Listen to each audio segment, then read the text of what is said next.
আসসালামু আলাইকুম দর্শক, আশা করি সবাই ভালো আছেন, ভালোবাসা নেবেন। আজকে শুক্রবার, তো আমি আর আমার বন্ধু সিদ্ধান্ত নিলাম যে আজকে আমরা সেই চলন বিল খাসি দেওয়ানের মাজারে যাব। তো কোথা যে কাজ সেই আমরা আসলাম, এসে আমাদের বিলদহরে আমাদের মোটরসাইকেলটি রেখে আমরা আত্মান বিলদহর যে নৌকার যে ঘাট রয়েছে সেখান থেকেই হাতিঝিল খ্যাত সেই ব্রিজের পাশ থেকে আমরা একটা নৌকা নিয়ে আমরা খাসি দেওয়ানের মাজারের উদ্দেশ্যে রওনা দিলাম। তো দেখতে পাচ্ছি অবশেষে আমরা আত্রাই নদী ছেড়ে সেই চলন বিলের মাঝখানে চলে আসলাম, দেখতে পাচ্ছেন। তো আমরা ইতিমধ্যেই ঘাসি দেওয়ান আল্লাহ অলির বাবার মাজারের কাছাকাছি চলে এসেছি। ওই যে দূরে একটা তাল গাছ দেখা যাচ্ছে, ওখানে বাবার মাজার। তাল গাছটি আমাদেরকে উকি মেরে হাতছানি দিচ্ছে। আসলে কেউ কি বলতে পারবেন তাল গাছটির বয়স কত? মাজারে প্রবেশ করে দেখতে পেলাম দূর দূরান্ত থেকে আগত ভক্তবিন্দু দান খরাতের জন্য খাসির মাংস কাটাকাটি নিয়ে অনেক ব্যস্ত রয়েছে।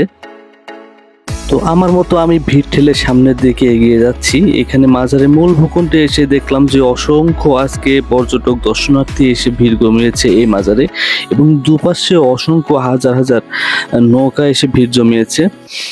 তো ঠাই নাই অবস্থা এখানে হয়েছে। তো দেশে দেখতে পেলাম তৃতীয় লিঙ্গের দুজন খুব মজা করছে। তো আমি হাই বলাতে তারা আরো বেশি মজা করা শুরু করলো আমাকে দেখে। তো আমি আমার মতন ভিড় ঠেলে সামনে এগিয়ে যাচ্ছি, যেহেতু আজকে শুক্রবার, সামনে গিয়েই অজু করে নামাজ পড়তে হবে, অলরেডি আজান দিয়ে দিয়েছে। এদিকে এসে দেখতে পেলাম পর্যটকরা রান্নাবান্না নিয়ে অনেক ব্যস্ত রয়েছে।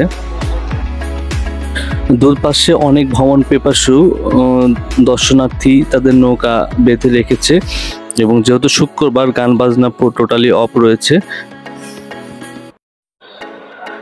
তো একটু সময় নিয়ে চারিদিকে ঘুরে ঘুরে এগুলো দেখলাম। অবশেষে এখানে এসে জুম্মার নামাজ আদায় করলাম। নামাজ শেষে আমার বন্ধু গেল খাবারের ব্যবস্থা করতে। এখানে মাজারে খাবারের কোনো অভাব হয় না, আপনি আসলেও খেতে পারবেন। দেখতে পাচ্ছেন আমাদের দুজনের হাতে দুইটা টোপলা, খিচুড়ির টোপলা। এই টোপলা দুটো সংগ্রহ করেছি। অবশেষে সারাদিন ঘোরাঘুরি করে চলন বিলের মাঝে ফ্রেশ অক্সিজেন নিয়ে মনের প্রশান্তি দিয়ে ফিরে এলাম নিজ এলাকায়। এবং আপনাদেরও দাওয়াত রইল, অবশ্যই আপনারাও চলন বিলে আসবেন ঘুরতে। ধন্যবাদ সবাইকে।